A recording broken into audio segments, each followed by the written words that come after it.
I first met Clara on a Monday morning at the coffee shop near my office. She was hunched over a pile of papers, a half-empty cup of coffee in front of her, eyes scanning a job listing. I could tell she was struggling. Her hand shook as she flipped through her resume, clearly doubting whether she was good enough.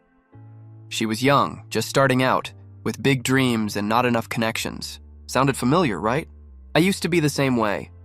I had just gotten my coffee when I overheard her talking to the barista.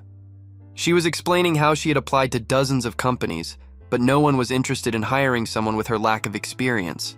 "I just don't know if I'll ever get in anywhere," she said. "I don't think anyone will give me a chance." Something in me stirred. I'd been there. I had struggled to find my place too. I couldn't help it. I walked over to her table, my coffee in hand. "You're applying to that job, aren't you?" She looked up at me, startled, and then smiled, a bit embarrassed. "Yeah, it's for a junior position at that tech firm." "But," she sighed, "I don't have the right background. I don't even know if I should bother." I smiled back, sitting down across from her. "Why not? You've got the drive." "That's half the battle," she chuckled softly. "Maybe, but it feels like I keep hitting walls." I leaned in, sensing an opportunity. "You know, I work at that company. I could put in a good word for you, help you get your foot in the door." She looked at me, a bit surprised. "Really? You do that for me?" I shrugged. "Why not? Everyone needs a little help sometimes. If you've got the drive, I've got the connections. We can make it work." From that moment on, we started talking more. Clara and I connected right away, about jobs, life, what we wanted to do. I started to see her ambition clearly. She was driven, smart, and willing to work hard to get ahead. She reminded me of my younger self, but more polished, more determined. I pulled some strings, talked to Ms. Rivera, my manager. A week later, Clara was hired as a junior analyst at the company. She was thrilled, and I was proud to see someone so talented get a chance. We worked together a lot in the beginning, late nights, brainstorming ideas, checking on each other's work. I never expected to get so close to her. It was natural, comfortable. We shared everything, career goals, life stories, dreams. There were nights we'd stay at the office, ordering pizza, talking about everything from the future to the stupid things we'd done as kids. I started to see Clara as more than just a colleague. I saw her as a friend, someone I could trust, but something changed over time. As Clara grew more confident in her role, I noticed she started distancing herself a little. She became quieter, more focused on her work, and I figured it was just the stress of a new job. But deep down, I couldn't ignore the feeling that something was off. Then the promotion came. It wasn't a surprise. Clara had been killing it at the company, impressing everyone with her ideas and the way she carried herself. But when they offered her the position, I was happy for her. I really was. She deserved it. Still, a part of me felt a little left behind. I had been there for her from the beginning, helping her climb, and now she had surpassed me. When she came into the office one morning, beaming with that same smile that had made me want to help her in the first place, she told me the news. "I got it, Noah. I'm going to be leading the team next quarter." "Can you believe it?" she said, her voice filled with excitement. I smiled, though it didn't reach my eyes. "That's amazing, Clara. I knew you'd make it, and I meant it." But deep inside, something gnawed at me. Something wasn't right. She had used me to get here. All my connections, all the nights I spent helping her, and now she was moving on, leaving me behind. The truth hit me like a cold slap. She was climbing higher, and I was still stuck. And I had helped her do it. Months passed, and I watched Clara rise. She thrived in her new role, impressing everyone with her skills. She was quick, sharp, and had a way with people that made her stand out. It didn't take long for her to climb to the top. She worked long hours, always striving for more, and I admired her determination. At first, I felt proud of her. This was the woman I had helped. She was becoming everything she dreamed of. But then something changed. Clara began to grow distant. At first, I thought it was just the pressure of her new role. She was busy, stressed, consumed by her ambitions. I was fine with that. I didn't need her to always be around. I had my own responsibilities too, and the space felt natural. But the distance between us kept growing. We still talked, but it wasn't the same. Gone were the late-night conversations we used to have. Gone were the moments when we'd share a laugh over lunch or swap stories about how our days went. I became more focused on her career, and I kept working, kept pushing. But somewhere along the way, I started to feel like I was fading into the background. I was okay with it at first. I told myself it was fine, Clara had always been driven. But deep down, I couldn't ignore the growing unease in my chest. I watched her move forward while I stayed stuck in the same place. Then came the day she walked into the office. Her smile brighter than usual and announced it like it was the best thing in the world. "I did it," she said, holding up her phone. "I got the promotion." I froze. "What promotion?" "The one to the CEO's right hand," she said, practically glowing. "Can you believe it?" The room around us erupted into congratulations and cheers. Everyone rushed to congratulate her, and I stood there, frozen, unsure of what to feel. It wasn't jealousy. It wasn't anger. It was something else, something I couldn't quite put into words. "Congratulations, Clara," I said, managing to force a smile. Her face lit up, and she pulled me into a hug.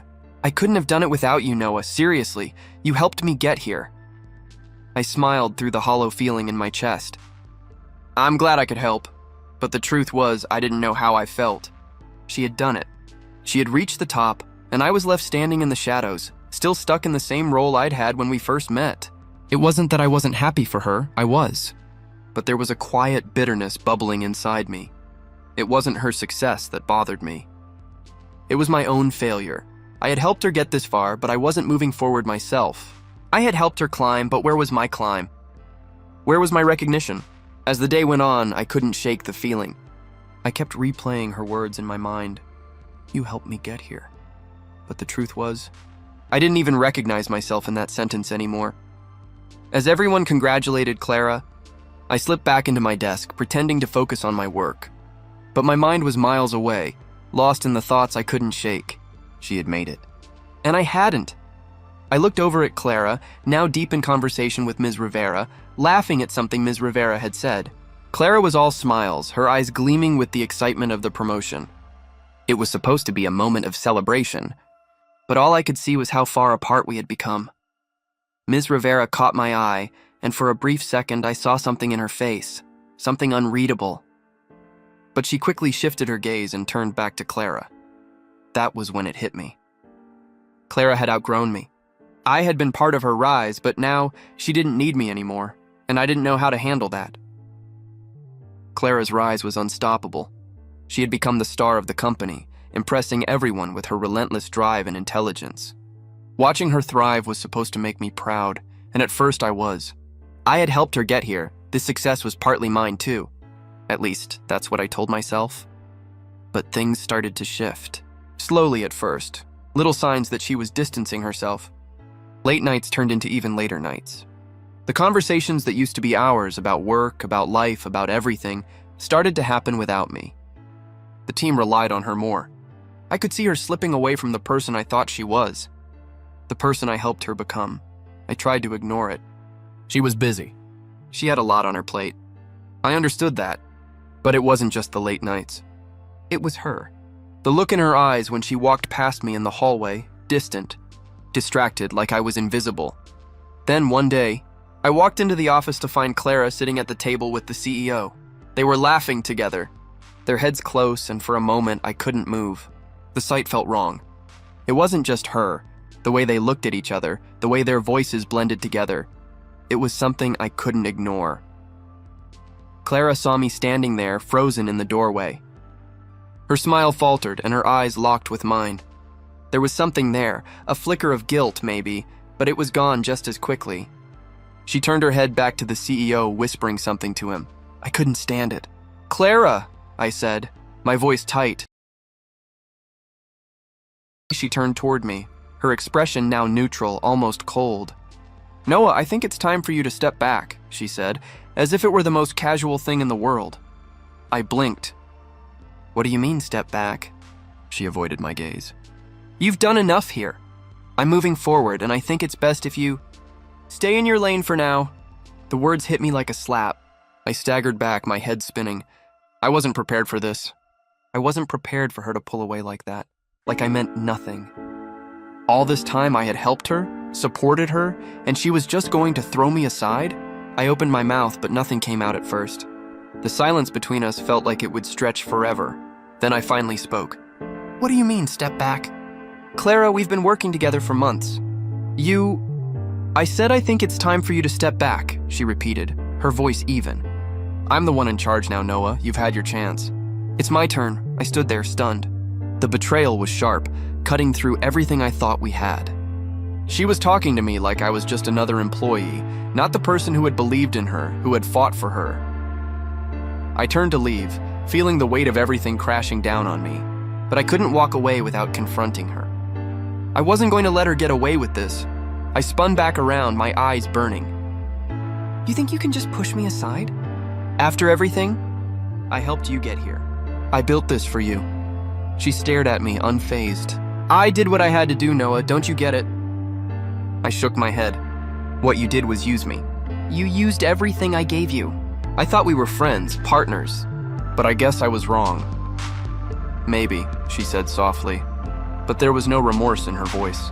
"Maybe this isn't about friendship anymore. It's about what's best for me." I stared at her, fighting the overwhelming urge to walk away, but I couldn't, not yet. "You don't get it, Clara. You don't get to just throw me away like this and act like nothing happened." "I'm not throwing you away," she said, her voice softer now, but her eyes never wavered. "This is just business, nothing personal." Her words hit me like a punch to the gut. I couldn't believe it. After everything, after all the sacrifices, she was just brushing me off like I was some tool she had used and discarded.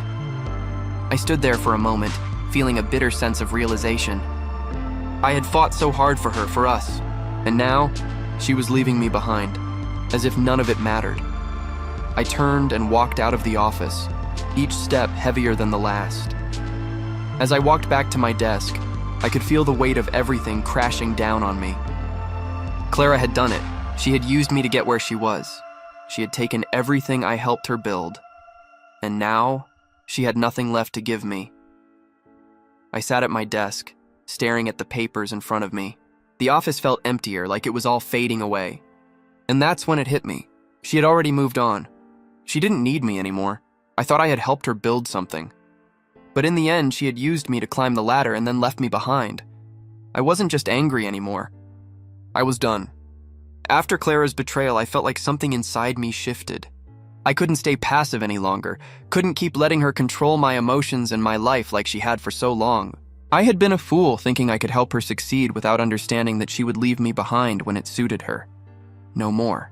I wasn't going to sit by and let her and Marcus, her new mentor, lover, whatever he was, continue on their path without some consequences. They had crossed a line, and now it was time for me to draw one. I started with what I knew. My position at the company had its advantages.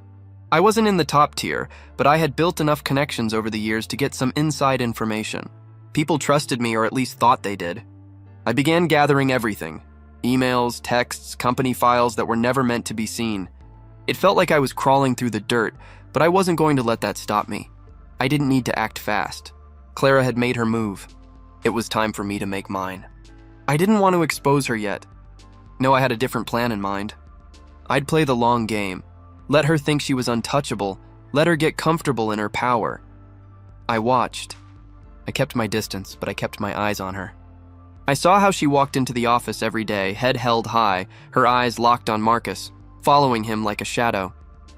She had fully given herself to him, and I could see the change in her. Gone was the girl I once knew, the girl I helped. Now she was consumed with her ambition. She had abandoned everything she once stood for. And now, it was my turn to show her that there were consequences. I began tracking Marcus. His meetings, his emails, the shady deals he thought no one would notice. It didn't take long for me to see the cracks in his perfect facade. He thought he was untouchable, just like Clara. But the thing about people who think they're untouchable is that they never see the ground shifting beneath them until it's too late. One night, after the office had cleared out, I stayed behind, sifting through the company's records. I had access to enough information to make their lives hell, to expose every deal, every shady transaction they had ever made. And I would do it, but not yet. Not until I had everything in place. I'd seen how Clara and Marcus operated, how they thought they could control everyone. I was done being a pawn in their game. This wasn't just about revenge anymore. This was about showing them that I wasn't weak, that I had power too. The next day, I bumped into Ms. Rivera at the office. She was the one person who had always believed in me, who had given me advice when I needed it most. But after everything that had happened with Clara, I didn't know where I stood with her. Still, she was someone I could use, someone who could help me get closer to the truth. "Noah," she said, walking over to me, "I've been meaning to talk to you." "About what?" I asked, trying to hide the suspicion in my voice. She glanced around, ensuring no one could overhear. "I don't know what's going on between you, Clara and Marcus, but be careful. These people, they have a way of getting into your head, making you believe you owe them something." I looked at her, surprised. "What do you mean?" She hesitated, then lowered her voice. "Just don't get too caught up in their games. You're better than that." I nodded, my mind racing. She didn't know everything, but she was right about one thing. Marcus and Clara were playing a dangerous game, and it was time for me to stop being a spectator. Over the next few weeks, I built my case. I pulled strings, made calls, and used every bit of knowledge I had to gather the dirt on Marcus and Clara. I wasn't just exposing their business dealings. No, I was going to show the world who they really were, the people they had hurt, the lies they had told. All of it, but there was one more piece to the puzzle. I needed Ava. She was the one person who could give me the final push I needed to make this work. I had to find a way to get her on my side. One evening, as I sat at my desk, the weight of everything pressing down on me, I saw her walk by. She had been in the office late, working on her own projects. She still looked as beautiful as ever, but there was a distance in her eyes. I stood up and walked over to her. "Ava," she turned, her face lighting up when she saw me. "Noah," she said, her voice soft but warm. "How have you been?" "I've been good," I said, hesitating. "I wanted to talk to you about Clara and Marcus." Her eyes narrowed and she crossed her arms. "What's going on?" I took a deep breath. "I've been gathering information. I'm not going to let them get away with what they've done. Not just to me, but to everyone they've manipulated." Ava looked at me, her gaze shifting. "What are you planning to do?" I gave her a hard look, determination in my voice. "I'm going to expose them for who they really are, and I'm going to make sure they pay for what they've done." She didn't say anything at first, just stood there, considering my words. Finally, she nodded. "I don't know what I can do to help, but I'll support you. You deserve justice, Noah." I smiled, but it didn't feel like a win. It felt like a necessary. Things were falling into place, and soon they'd see just how much power I had. The phone buzzed in my pocket as I sat at my desk, staring blankly at the screen. The number flashed, and for a moment I didn't recognize it. When I saw Clara's name, my stomach twisted. I picked up the phone, already knowing something was wrong. "Noah, we need to talk," she said, her voice tight, a slight tremor to her words. "What's this about?" I asked, trying to keep my voice calm, though I could feel my pulse quickening. I'm scared, Noah. Can you come over?" "Please," she added, her voice breaking on the last word. I didn't hesitate. I grabbed my coat and left. The anticipation clawed at me. But it wasn't until I arrived at her apartment and saw her standing there, hesitant and uncertain, that I felt the weight of the moment. She looked at me like I was a stranger, her eyes filled with guilt, something I hadn't seen in months. I stepped inside. "What do you want from me?" she asked, her voice barely above a whisper. I smiled coldly. "I want what you took from me," I said, my tone sharp. "And I want you to know you're not untouchable." Her eyes widened, and for the first time in a long time, I saw something like fear flicker behind them. I walked over to her coffee table and set down a manila folder. It was filled with everything I had gathered over the past few weeks, the emails, the text messages, the company records, the lies, the manipulation. "This is it," I said, flipping the folder open. "This is everything. All the deals you made behind my back. Everything you used to get ahead. You took what I helped build, Clara, and you used it to climb. You played me like a fool." She took a step back, her face pale. No, I interrupted, holding my hand up. "Don't. This isn't about excuses anymore. You've already had your chance to explain yourself. You didn't just betray me. You betrayed everyone who trusted you." I looked at her, really looked at her, seeing the woman I thought I knew, but all I saw now was a stranger. "You used me to get to where you are. Don't even try to deny it." Clara opened her mouth, but no words came out. I watched her struggle. Anything to defend herself, but it was too late. The truth was laid bare, and there was nowhere for her to hide anymore. "Why, Clara?" I asked, my voice steady but breaking inside. Why did you do this? Her lips trembled as she lowered her gaze. I didn't mean for it to happen like this. I thought I could handle it. I thought I could keep you and still move forward. But you couldn't, could you? I cut in, because it was never about us. It was about you, your career, your ambition. I leaned forward, my eyes narrowing. And Marcus? Was he part of this plan too? She flinched at the mention of his name, and I knew I had her. Marcus was just a means to an end, she said, her voice low. He offered me everything, security, power, control. I couldn't say no. I was scared, Noah. I thought I could survive without you. I thought I could make it on my own. I stared at her, the sting of her words settling in. You were wrong. You couldn't make it without me. And now you've lost everything. I stood up and gathered the folder. This isn't about revenge, Clara. It's about you understanding the consequences of what you've done. The consequences of your ambition. You thought you could play me and walk away untouched, but the truth always comes out. She looked at me, her face pale and her hands shaking. Noah, please. You don't get it, I said, shaking my head. This isn't about forgiveness. This is about you facing reality. You built your success on lies, and now the world is going to know who you really are. I turned to leave, my heart still pounding in my chest. But I stopped myself before I reached the door. I had one last thing to say. I'm done being your fool, Clara, I said, my voice cold. You've played your game. But now it's over. With that, I left her apartment, the weight of everything heavy on my shoulders. I knew the fallout was coming, but for the first time in months, I felt in control. The moment I walked away from Clara's apartment, the weight of everything settled into my chest.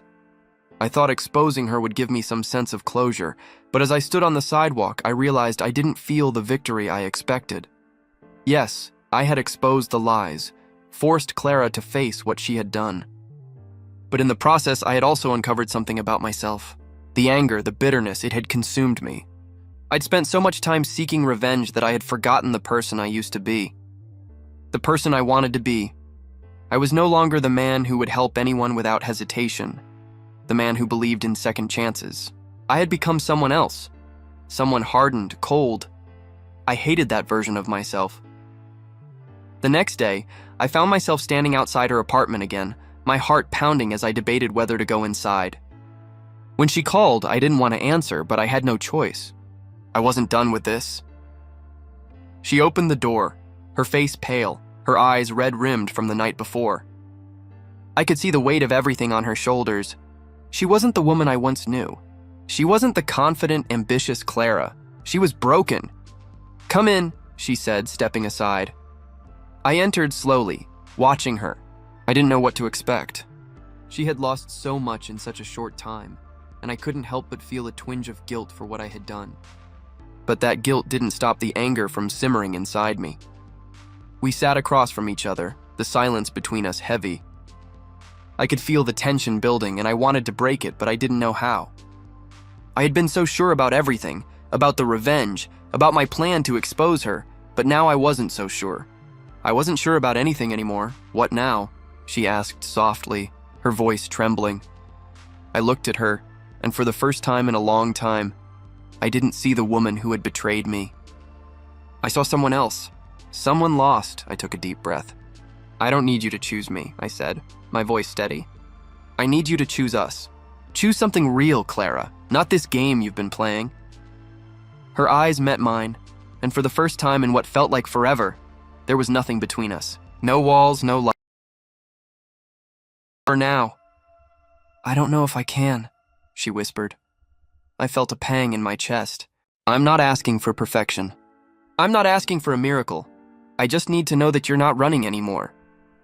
She was silent for a long moment, and when she spoke again, her voice was barely above a whisper. I choose us. The words hit me like a wave, and for the first time in so long, I felt a weight lift off my shoulders. There was no victory, no triumph, but there was something else. Something real. We didn't need a ring. We didn't need a title. We didn't need to prove anything to anyone. We just needed honesty. And that was enough. I reached out for her hand, and she took it. No more games. No more secrets. We had a chance to rebuild, to make something real, together. I smiled softly, feeling something that had been missing for so long.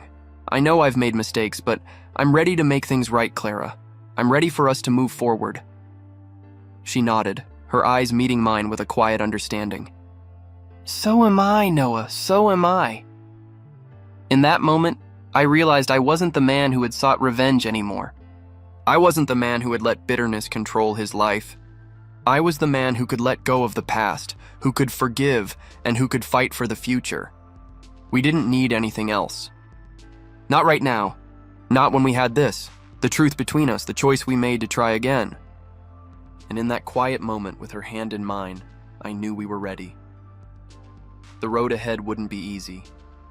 There would be more challenges, more things to work through, but we would face them together. And that was all that mattered. A year has passed, and it feels like a lifetime ago that I was standing in Clara's apartment, heart heavy, questioning everything.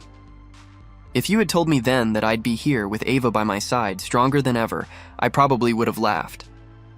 Back then, I couldn't see the way forward. It felt like I was drowning in the mess Clara had left behind, but now I see things differently. I don't hate Clara anymore. I've forgiven her, not for her sake, but for mine. For my peace of mind. But what truly matters is the love I've found with Ava. She's the one who helped me heal, who showed me what it meant to trust again. And as we've rebuilt, I've realized that the scars from the past are just reminders of how far we've come. I sat on the couch, Ava next to me, the room quiet except for the sound of our steady breathing. We hadn't needed to fill the silence with words for a long time. Our bond had deepened. This wasn't just a relationship anymore. It was a partnership. We had rebuilt our foundation, piece by piece, and now it was stronger than ever. I took her hand in mine, looking at her with a smile. We didn't choose easy, I said, my voice soft. We chose each other. Her eyes softened as she squeezed my hand, a warm smile spreading across her face. And I'll choose you every day, she whispered, leaning in and kissing me gently on the lips. It wasn't the kind of love that happened overnight, but it was real. It wasn't perfect, but it was ours. The past was still there, but it no longer had the power to control us. We had worked through the hardest parts, faced the demons we each carried, and now we were free. Remember this place? I asked, standing up and pulling her to her feet. She looked around, a glint of recognition in her eyes as we stood outside the cafe where we first met. The place hadn't changed, but we had. I couldn't help but smile at the memories, the awkward first conversation, the hope we had for the future. It felt like a lifetime ago, but it wasn't. It was part of the journey that led us here. Ava took a deep breath, looking at me. How far we've come, huh? She said with a small laugh. I nodded. Yeah, I thought it was the end back then. But it was just the beginning of something so much more meaningful. We walked past the cafe, hand in hand, and I realized just how far we'd come. What once seemed like the final chapter in my story was only the start of a deeper, more fulfilling journey. It was a journey I would take with her. No more games, no more lies. Just love, trust, and the future. As we walked, I felt lighter than I had in years. The weight of the past had lifted, and for the first time I felt truly free. Not because of the revenge I had taken, or the justice I had sought, but because I had learned to move on. I had learned to let go of what was holding me back, and to embrace what I had now. Ava looked up at me, her eyes shining. What are you thinking? She asked, her voice soft. I smiled down at her. That I'm not afraid anymore. She smiled back, her hand slipping into mine as we continued walking forward. Good, she said. Me neither. We didn't need any promises, no grand gestures. Just the quiet assurance that we had made the right choice. Together. And that was enough.